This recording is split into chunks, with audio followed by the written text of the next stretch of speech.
reír, conversar y aprender de todas esas cosas que nos dan sentido. En una sociedad donde todo cambia, nuestra necesidad de conectarnos permanece.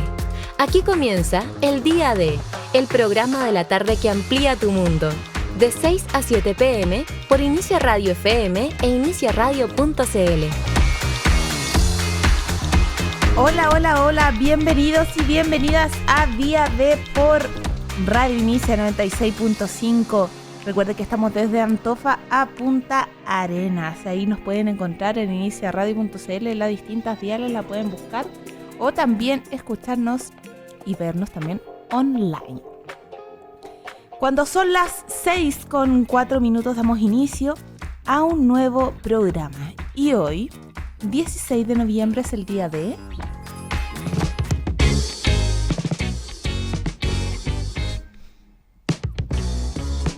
Día Internacional para la Tolerancia. El 16 de noviembre se celebra este día una efeméride instaurada por la ONU en 1995 para conmemorar la Declaración de Principios sobre la Tolerancia. En este documento se dice que la tolerancia no es indulgencia o indiferencia, sino el respeto a las creencias, cultura y opiniones de los otros y otras, así como también es un derecho humano, por lo cual es inalienable y lo que demuestra es que las personas son naturalmente diversas y solo en el marco de la tolerancia podrán convivir. ¿Y por qué se celebra este día? Es que el mundo actualmente se encuentra en conflicto. Palabras como xenofobia, discriminación, homofobia aparecen en los titulares de periódicos a diario. La humanidad parece haberse vuelto más intolerante, rechazando al que es diferente, sin darse cuenta de que cada individuo en el mundo es por definición diferente. Hermanos de una misma familia pueden desarrollar cualidades muy distintas los unos de los otros. Los hobbies que practica una persona no son los que gustan o practican la gran mayoría. Nuestros cuerpos también tienen características particulares que nos vuelven especiales y hábiles para distintas actividades o torpes para otras. Es más, cada ser humano aprende de forma diferente porque su proceso cognitivo es muy distinto al otro. Por tanto, ser diferente no es malo. Lo que realmente es malo son los prejuicios que se crean alrededor de aquellas personas que realizan acciones que no conocemos o entendemos. Entonces, partamos por nosotros, partamos en casa, como se dice, partamos nosotros siendo tolerantes con nuestro círculo y de ahí de a poco la tolerancia se irá expandiendo.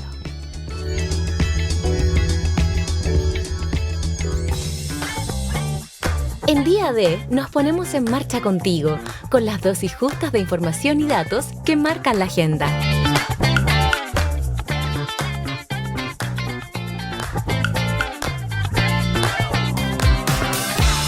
Felipe Cas reconoce video junto a mujer.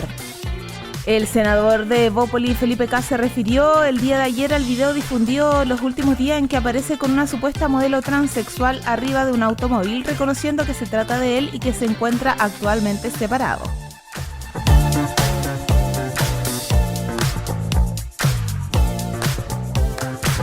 Diputados solicitan que presupuesto 2023 incluya recursos para la protección de animales. En esta misma línea, la Comisión de Medio Ambiente aprobó y despachó la ley que tipifica el delito de faenamiento, distribución y comercialización de carnes provenientes de mascota o animales.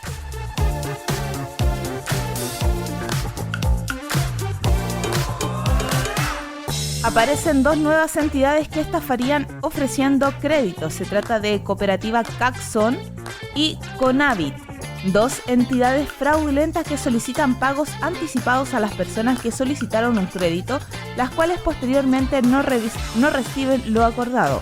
Operan por redes sociales, sitios web y contacto telefónico. Precio del kilo de pan ha subido hasta 600 pesos en los últimos 3 años en Valdivia. Esto ha registrado un importante incremento en el valor del kilo de pan entre 500 y 600 pesos. Desde el rubro aseguran que eso se debe al alza en el precio de los insumos como la harina y el aceite. Mon Laferte recibe su segunda nominación a los Grammy. La artista nacional fue seleccionada para competir en la categoría Mejor Álbum de Rock Latino o Alternativo por 1940 Carmen. Asimismo, la artista quiso transparentar la etapa en la que se encontraba al momento de grabar dicho disco.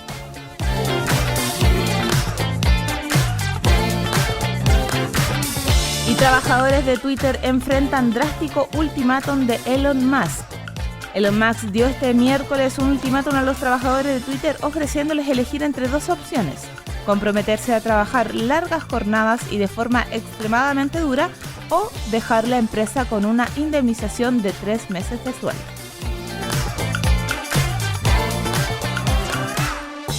Y el día de hoy, en Día D, abordaremos dos temáticas distintas. La primera es que se lanzó el Registro Nacional de Personas Cuidadoras. Este lunes fue ese lanzamiento del módulo complementario del Registro Social de Hogares que permitiría crear un Registro Nacional de Personas Cuidadoras, y para esto va a estar hablando con nosotros la directora alterna del Instituto Milenio para la Investigación del Cuidado, y también hablaremos del autoconcepto. ¿Ustedes saben qué es? ¿Cómo funciona? Bueno, quédense y hablaremos de esto a profundidad.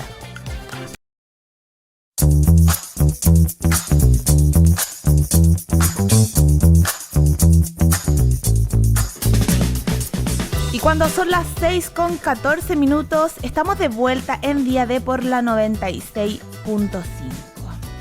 Oigan, está intensísimo el calor. Todos estos días ha estado muy caluroso. En este momento hay 29 grados.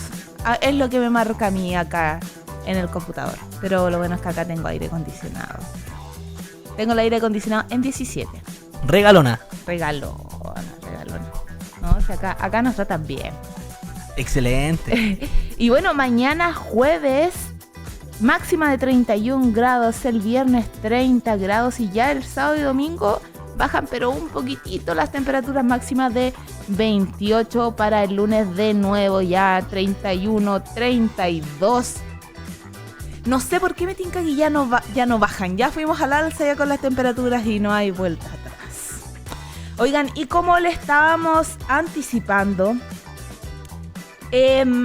a partir de ahora, quienes se dediquen al cuidado de otras personas por motivos específicos podrán inscribirse en el Registro Social de Hogares y obtener la llamada credencial de personas cuidadoras. Esta credencial permite, entre otras cosas, ser atendido de manera preferencial en ciertos servicios, y además se espera que algunos beneficios sociales se extiendan a quienes estén en este registro nacional. El presidente Gabriel Boric, de hecho, dio inicio a esta identificación y entrega de credencial de personas cuidadoras con la frase: cuidar también es trabajar. Recordemos que hay muchas personas que cuidan también a sus abuelitos, a sus hijos pequeños, a hijos que tienen ciertos problemas que no pueden ser totalmente independientes. Y esto también termina afectando su vida diaria. No pueden ir al trabajo, no pueden salir y se tienen que dedicar casi al 100% al cuidado de otra persona. Bueno, como les decíamos, para ello se creará un registro nacional y donde quienes estén inscritos recibirán una atención preferente en salud, además de facilitar trámites en organismos del Estado. Según se informó, en Chile hay 642.685 personas en situación de dependencia severa o moderada y o discapacidad registrada. Por eso se estima que debe existir una cantidad similar de personas que se encargan de sus cuidados. Desde ahora, gracias al programa planteado por el Ejecutivo llamado Sistema Nacional de Cuidados, quienes cuiden de niños, niñas, adolescentes, mayores, personas en situación de discapacidad y con ciertas enfermedades, podrán obtener esta credencial de personas cuidadoras. Estas personas se tienen que identificar como tal, a través de un módulo de complemento del registro social de hogares que se habilitó por el Ministerio de Desarrollo Social. De este modo, se podrá ampliar la cobertura de ciertos programas existentes y la creación de una oferta programática, ya que se considerará el cuidado no remunerado como una actividad en un registro oficial de Estado. ¿Cómo inscribirse y obtener la credencial? Quienes quieran optar a obtener la credencial de personas cuidadoras deberán actualizar sus datos en el módulo de cuidados en el registro social de hogares y seleccionar la opción para obtener la tarjeta física o no. De este modo podrán tener una cartola descargable desde el portal de registro social de hogares con un código QR y también una credencial física de reconocimiento de persona cuidadora. Según se informó, el módulo de registro se complementa con información autorreportada, pero se verifica a partir de los registros administrativos que acrediten la situación de dependencia moderada, severa o discapacidad de la persona que requiere los cuidados. Las personas que cumplan con estos requisitos obtendrán la credencial a través de la municipalidad respectiva. ¿Cuáles serían entonces los beneficios de la credencial?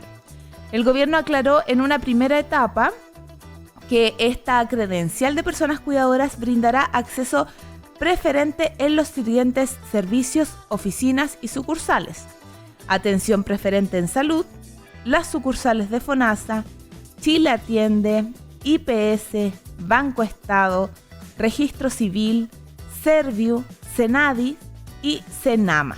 Igualmente aclararon que esperan extender los beneficios a otras entidades como oficinas de inspección del trabajo o municipalidades.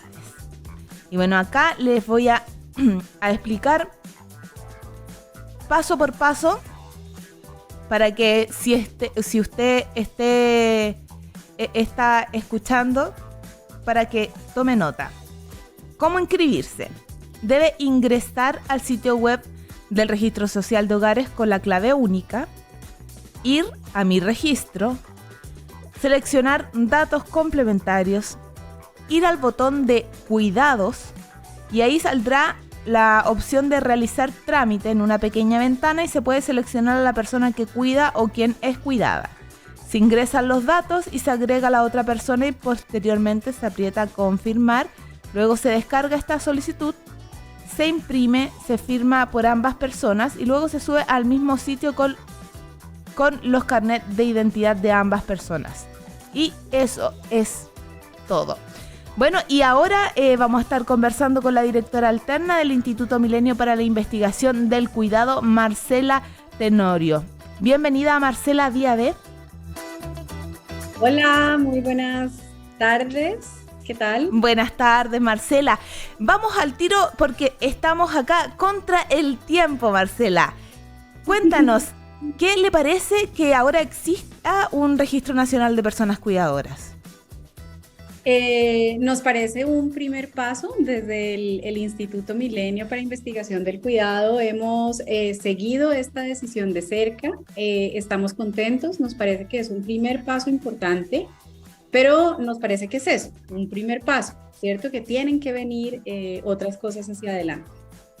Usted dice que es el primer paso. ¿Cuál, según su criterio, podrían ser los siguientes pasos para ir en beneficio de las personas cuidadoras? Bueno, pensamos que este primer paso nos va a permitir identificar y visibilizar un tema que ha sido poco abordado, que es el tema del cuidado, en su mayoría feminizado, ¿cierto? Nosotros sabemos que la mayoría de las personas cuidadoras son mujeres que están a cargo de familiares, muchas veces son las esposas o los hijos. Y sabemos que el cuidado viene con una cantidad muy importante de desafíos que tienen que ver con cómo logramos avanzar en corresponsabilidad, cómo logramos hacernos cargo de la tarea de cuidado y que puedan entrar a ser parte de la fuerza laboral del país, cómo vamos a resolver las lagunas previsionales de las miles de mujeres que están siendo cuidadoras y que seguro nos están escuchando desde sus casas. ¿Cómo vamos a lograr llegar con una política pública integral frente a la tarea del cuidado, frente a las cuidadoras, pero también frente a las personas que están siendo cuidadas, muy especialmente las personas con discapacidad, y cómo vamos a lograr que sean sujetos de derecho? Y cómo vamos a lograr integrar políticas públicas en planes de acompañamiento psicológico, comunitario, emocional, de base territorial. Así que, como te das cuenta, el camino hacia adelante es muy largo.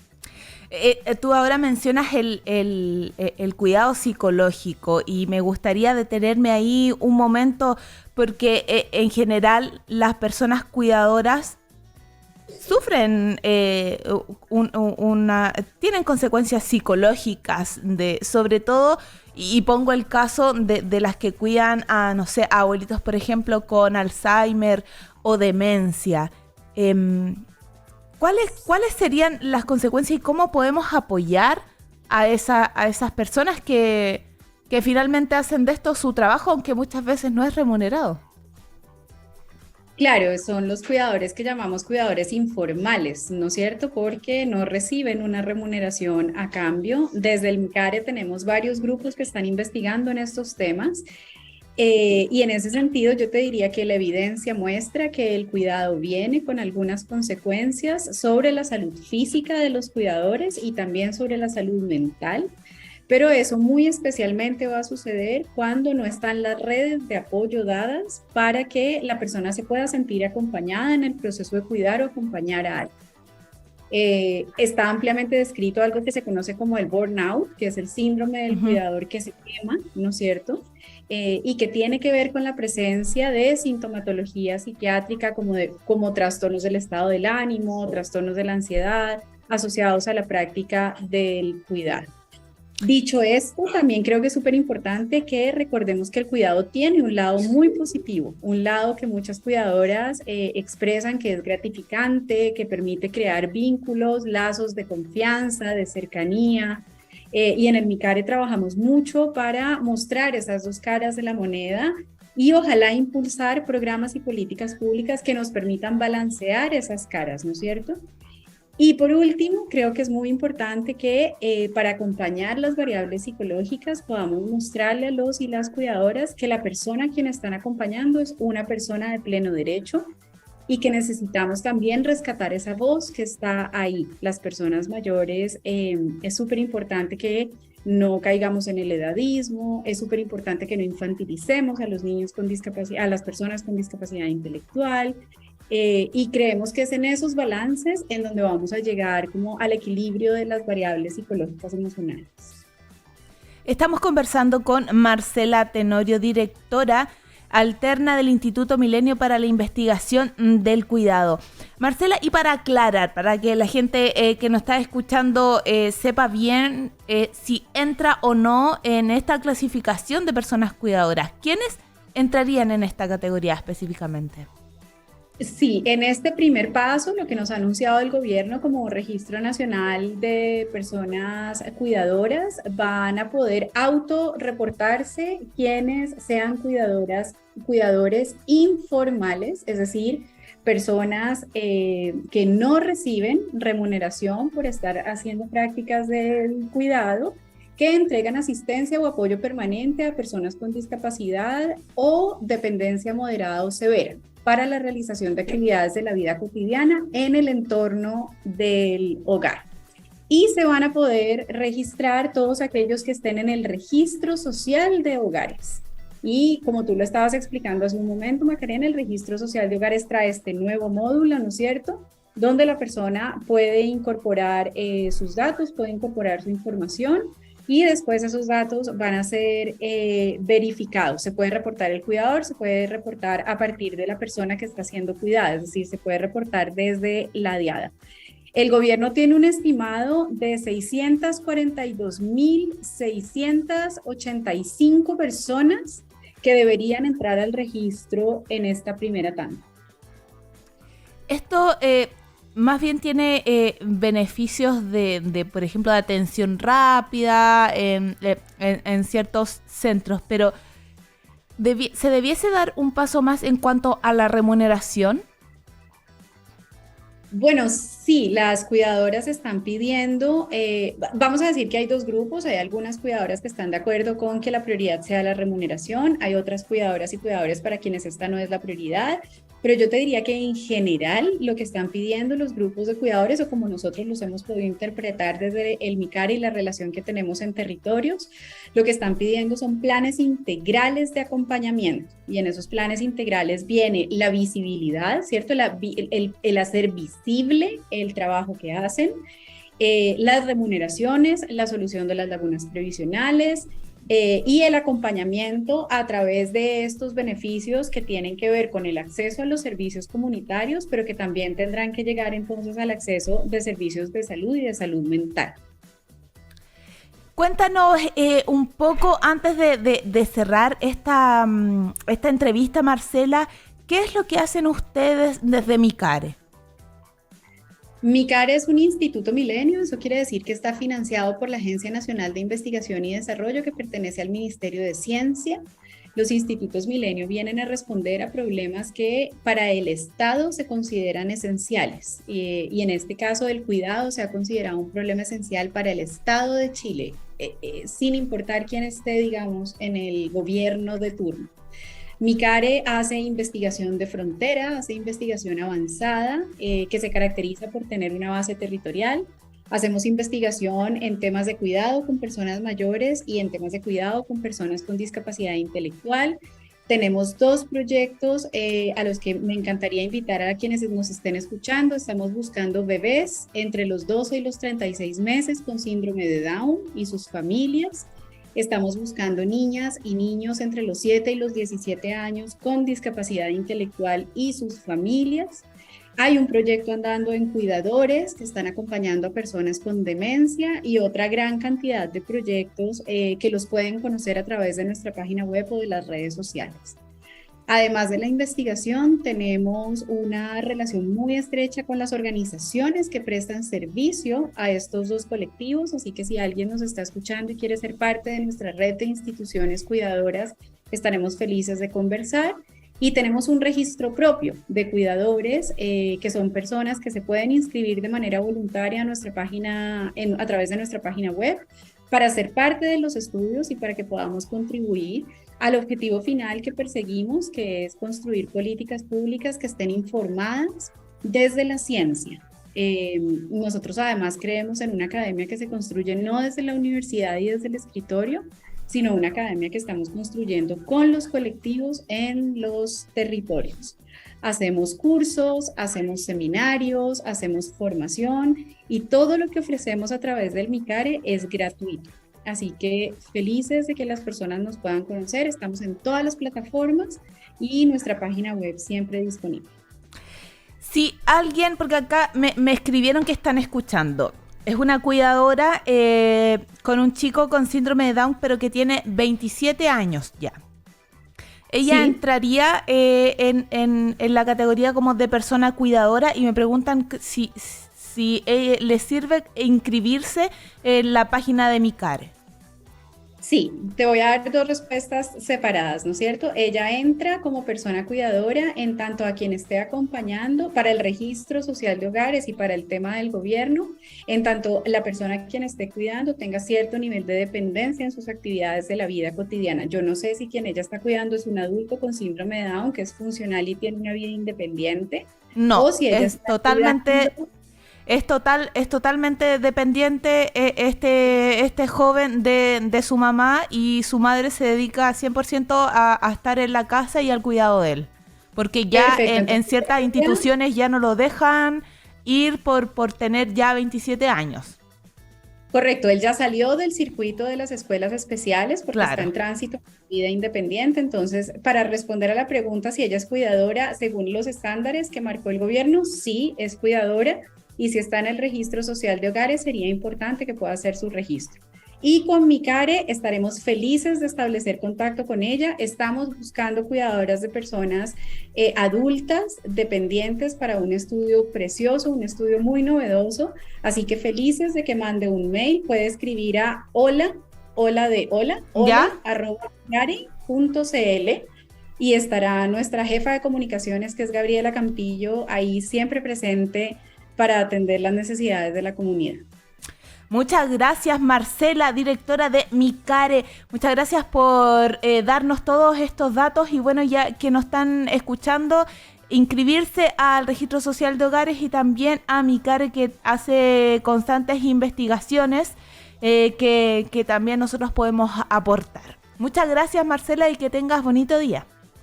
Muchísimas gracias a ti por el espacio y una feliz tarde para todos los oyentes. Chao, chao. Y nos vamos ahí a una pequeña pausa musical a manos de Feñita Ursúa y volvemos. Conversaciones en profundidad, con personajes que tienen mucho que decir y vale la pena escuchar. Los mejores datos entregados por sus propios protagonistas. La entrevista en Día D. Estamos de vuelta cuando son las 6:37 en Día D por la 96.5 y hoy día queremos hablar del autoconcepto, que es uno de los constructos teóricos que más se utilizan, pero eso no significa que todo el mundo entienda de qué hablamos cuando utilizamos este término. Su significado al parecer no es tan intuitivo como el de la palabra, por ejemplo, autoestima, y a su vez no siempre es fácil comprender de qué trata si ignoramos algunas asunciones desde las que se trabaja la psicología actual. Entonces, ¿qué es el autoconcepto exactamente y cómo se forma? Para abordar esto en detalle está con nosotros ya conectada la psicóloga de CEPIF, Lucía Trujillo. Bienvenida, Lucía, qué gusto tenerla nuevamente acá en Día D. Hola, buenas tardes, Macarena. Para mí es un gusto acompañarlas y que me inviten. Lucía, cuéntanos, y si nos pudieses expresar en términos simples, ¿a qué nos referimos cuando hablamos del autoconcepto? Autoconcepto, para decirlo fuera del lenguaje psicológico, que es verdad que los psicólogos nos gustan enredar las cosas, ¿no? Digamos las cosas como son. Y probablemente nos habremos pasado estudiando autoconcepto según el autor 1, según el autor 2, 3, 4. En simple, el autoconcepto es cómo nosotros pensamos respecto de nosotros mismos. ¿Cómo nos definimos? ¿Qué palabras usamos? ¿Cómo nos describimos? Eso es el autoconcepto, cómo nos pensamos, a diferencia como de la autoestima, que yo sé que me lo van a preguntar, que es cómo nos valoramos a nosotros mismos, cómo nos queremos. Por ejemplo, ¿en qué pienso? Alguien puede definirse a sí mismo como, no, yo soy una persona honesta. Ok, ese es un concepto respecto de mí misma, pero para alguien puede ser, ¿sabes qué? Demasiado honesta, a mí esto no es algo que me gusta de mí mismo. O alguien puede decir, a mí me encanta ser así. Entonces ahí entramos en este terreno, ¿no? De que uno es cómo nosotros nos pensamos, nos definimos, nos describimos, y otra cosa es cómo nos queremos a nosotros mismos. O no nos queremos a nosotros mismos. Lucía, ¿y qué pasa cuando no está claro eso? Porque a veces tenemos una concepción distinta de lo que somos y cómo el resto a veces nos ve distinto de cómo nosotros nos vemos. La percepción de los demás es súper importante en la construcción y la definición del propio concepto, porque uno puede tener un concepto de uno mismo muy idealizado, por lo tanto es un concepto de uno mismo que no te va a servir mucho para funcionar en la vida y en los contextos, te va a hacer chocar como con las otras personas. Pero si tú lo piensas sobre todo en los niños, aquellas palabras que tú usas para describir cómo son tus hijos, tus sobrines, tus nietes, o los niños con los que tú interactúas cotidianamente, uno ahí es mucho más claro observar cómo los niños se van definiendo a sí mismos a partir de cómo los definen o los perciben los demás. Uh-huh. Por lo tanto, siempre es una mezcla, ¿no? Entre lo que yo percibo de mí mismo, pero también lo que los demás perciben de mí, obviamente incide en cómo yo me veo a mí mismo. Lucía, y a veces no tenemos también muy claro lo que somos. La otra vez estuve con una psicóloga y me hizo hacer el ejercicio de describirme como quién soy, cómo soy. Y me costó una cantidad y decía, tendré claro qué soy, qué quiero. Y me di cuenta también que que ese autoconcepto iba cambiando constantemente. ¿Puede ir variando? Es un concepto dinámico. O sea, no es que uno entre los 3 y los 7 años desarrolle un concepto de sí mismo. No, uno está permanentemente desarrollando conceptos de sí mismo. Y en general, en esto que tú dices, ¿no? En esta interacción con el mundo externo. El mundo externo es el que te da un espejo también de quién tú eres o no eres. Entonces sí va cambiando el concepto. Por eso yo haría una distinción entre quién yo soy y quién yo creo que soy o cómo yo me veo a mí mismo.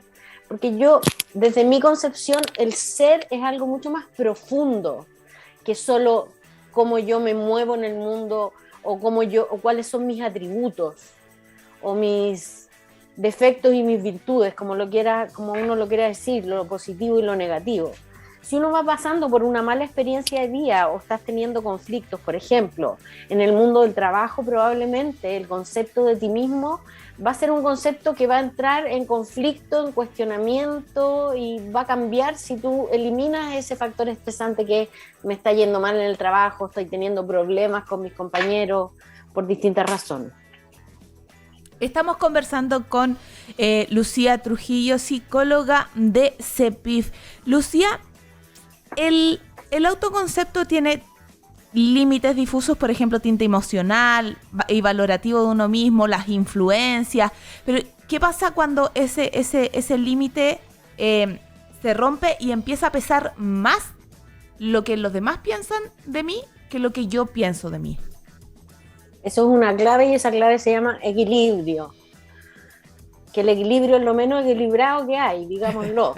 O sea, cuando uno está en equilibrio, jamás está en equilibrio, pero justamente se trata de eso, ¿no? De tratar de balancear, ¿no? Aquello con lo que yo me identifico respecto de mí mismo, es aquello que definen los demás respecto de mí mismo. Ahora, tú acabas de comentar una experiencia personal que es re importante. A mí me encantan tus experiencias personales. Yo de la medusa la semana pasada todavía me acuerdo. No, pero es importante porque solemos tener pocas palabras para describirnos a nosotros mismos. Y solemos tener muchas palabras para enjuiciar a los otros, por ejemplo, ¿no? Y además está mal visto pensarse uno mismo. Es como, ay, que eres egoísta, te miráis el ombligo, un montón de cosas como que egocéntrico. Pero es importante que uno tenga su propio concepto de sí mismo para que lo que los demás opinen respecto de uno, también tenga un filtro y un filtro propio. Porque eso además va a incidir en toda tu estima, ¿no? Porque si dependes siempre de lo que los demás opinan de ti, nunca vas a tener la seguridad respecto de quién soy, que era lo que dijiste tú. Chuta, ¿quién soy? No sé, no lo he pensado, no me pongo palabra, no sabría definirme. Nosotros en la consulta lo vemos mucho, bueno, y en nuestras vidas personales también, si nosotros somos psicólogos, pero fundamentalmente personas criadas en este mismo contexto cultural. Lucía, ¿para qué sirve finalmente este autoconcepto? Sirve para moverse es como un poco ahorrémonos energías, ¿no? A ver, si yo sé, por ejemplo, que yo soy una persona a la que le cuesta moverse, ¿ya? Le cuesta como entrar en la dinámica de las cosas, soy lenta, ¿no? Por ejemplo, soy lenta, me cuesta estudiar, ¿ok? Ya. Soy una persona a la que estudiar no se le da fácil. Bueno, me sirve para poder planificarme, para responder a tareas que el medio pone, porque obviamente en algún minuto voy a tener que estudiar. Entonces, si yo ya sé que a mí me cuesta sentarme a estudiar, se me hace difícil, bueno, cuando yo tenga la tarea de estudiar, voy a tener que considerar eso. A una persona que no le cuesta, puede que necesite 1 hora, y si a una persona se le hace más difícil, bueno, a lo mejor necesita 2. ¿Ya? Entonces, para eso sirve para moverse en el mundo sabiendo quién uno es y en el fondo poder responder a las demandas que tiene el medio, poder responder al trabajo, a la pareja, a los hijos, a los amigos, etcétera, desde quién uno es. Estamos conversando sobre el autoconcepto con la psicóloga de CEPIF, Lucía Trujillo. Lucía, ¿y cómo finalmente se forma este autoconcepto? Si yo no tengo claro y me interesa también hacer este descubrimiento personal, ¿cómo se empezaría a desarrollar este trabajo? Evolutivamente, el autoconcepto se desarrolla a partir de los adultos que están en torno a los niños. Es lo primero, ¿no? Por eso los psicólogos insistimos tanto, ¿no?, en eliminar algunas prácticas de los padres, como cuando le dicen al niño, ay, pucha, es que tú eres flojo, eres un pesado, porque en el fondo lo que le estamos entregando es un concepto. Claro, pero porque determina su autoconcepto, porque le entrega palabras para definirse a sí mismo que son negativas. Ahora, si uno ya es adulto y le cuesta identificar, yo creo que es importante que uno tenga estos minutos de paz y tranquilidad en que uno pueda pensarse a sí mismo. Y por ejemplo, cuando alguien te devuelve y te dice, oh, lo que pasa es que tú eres tan extrovertida, por ejemplo, que te tiran el piropo, que tú puedas pensar y decir, a ver, yo encuentro que soy extrovertida, sí, no, pero pensarse a sí misma. Si uno puede pensarse a sí mismo. Se me estaba ocurriendo algo así como simple, ¿no?, que uno podría hacer, como casi como un ejercicio. No sé, uno podría mirarse en el espejo. A veces es raro que no se mire en el espejo tanto rato. Ya, si le complica, mire una foto de usted y diga cómo describiría usted a la persona que está viendo, que es usted misma. Trate de no volverse loco y recuerde que ustedes son las dos personas. Puede ser, uno nunca sabe. Pero esa es una manera, y póngase palabras y busque más palabras. Nosotros, los psicólogos, venimos hace rato insistiendo que, por ejemplo, en el lenguaje emocional identificamos con suerte 3, 4 emociones básicas. O sea, tenemos pena, tenemos rabia. Lo mismo pasa con el autoconcepto. Hay ciertas cosas que son clichés. Que eres extravertida, que eres introvertida, que eres egoísta, que eres generoso. Pero nuestros vocabularios ya lo muestran, los estudios, que esto del texting, ¿no?, del todo por escrito, nos está achicando un montón nuestro vocabulario. Bueno, busquemos más palabras, que sean adjetivos, adjetivémonos. De eso se trata el autoconcepto. ¿Con qué adjetivos tú te describes? Lucía, ¿por qué es tan difícil como ese encuentro con uno mismo? ¿Por qué uno lo evita tanto? Porque no tenemos tiempo, diría yo, básicamente, ¿eh? Porque estamos todo el día en el corre. Y cuando tenemos tiempo, yo me quedé pensando a propósito de esto, creo que la semana pasada, y cuando tenemos tiempo de nada, como que nos angustia un poco, no tener nada planificado. Esto no tengo nada que hacer, es como que uno se pone al tiro nervioso. Hay gente que no puede estar, por ejemplo, en la playa tiradito tomando sol, o en un parque mirando los árboles, porque no se puede.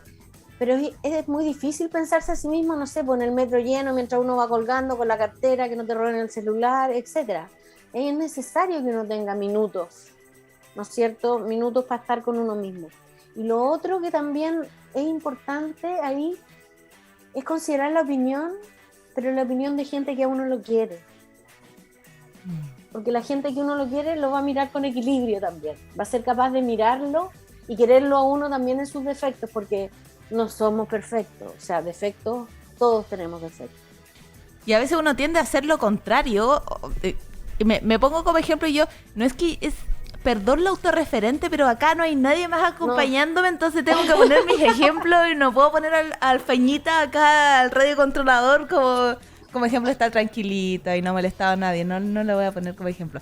Pero yo lo he tomado en general y me llama la atención lo que acaba de decir de tomar como esta imagen que tienen las personas que nos quieren de nosotros. Y yo hacía todo lo contrario, decía, no, ¿Para qué voy a tomar si esta persona me quiere? Obvio que no es una opinión objetiva sobre mí. Obvio que me va a encontrar todo bien. Yo también tengo el extremo de mi mamá, que yo puedo salir con pijama y mi mamá dice, ¡ay, qué linda, hermosa te ves! Pero las mamás somos súper objetivas. Eso es un hecho objetivo.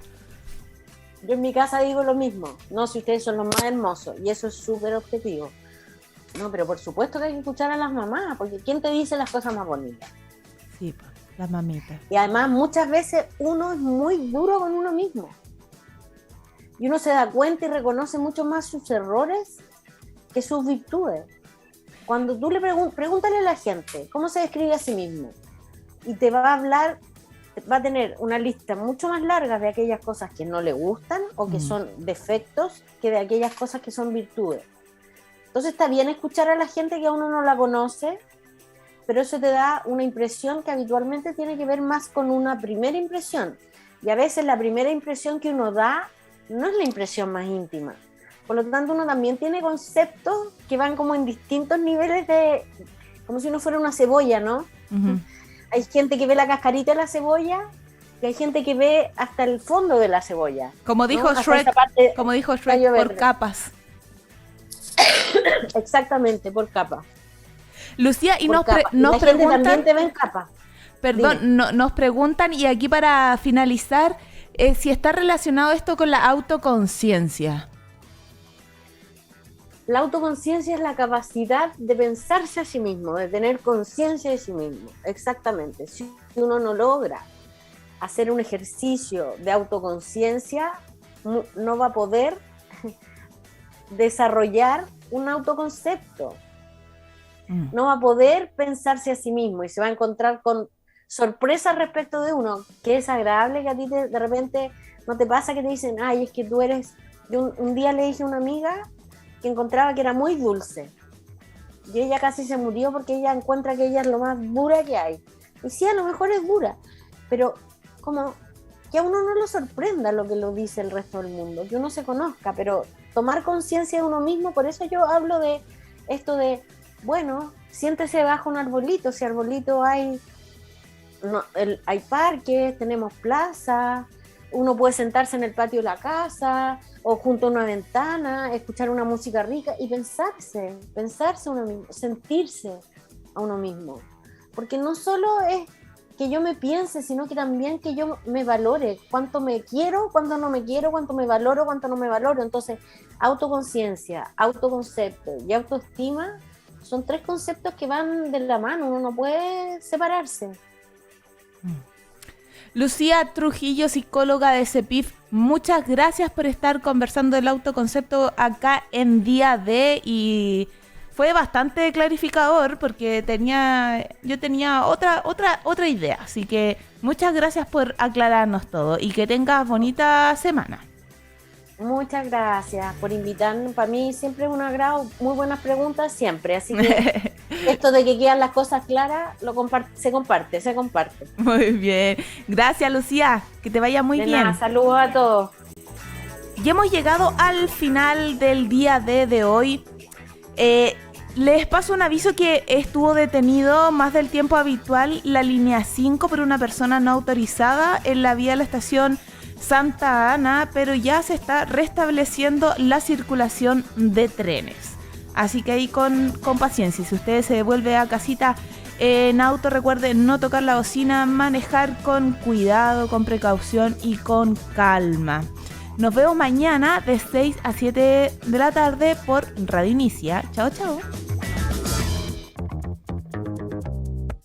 Un lugar y un sonido que nos junta cada tarde, donde lo único que tienes que hacer es escuchar. Esto fue Día D, una mirada fresca a lo actual. Nos encontramos mañana de 6 a 7 p.m. por Inicia Radio FM e iniciaradio.cl.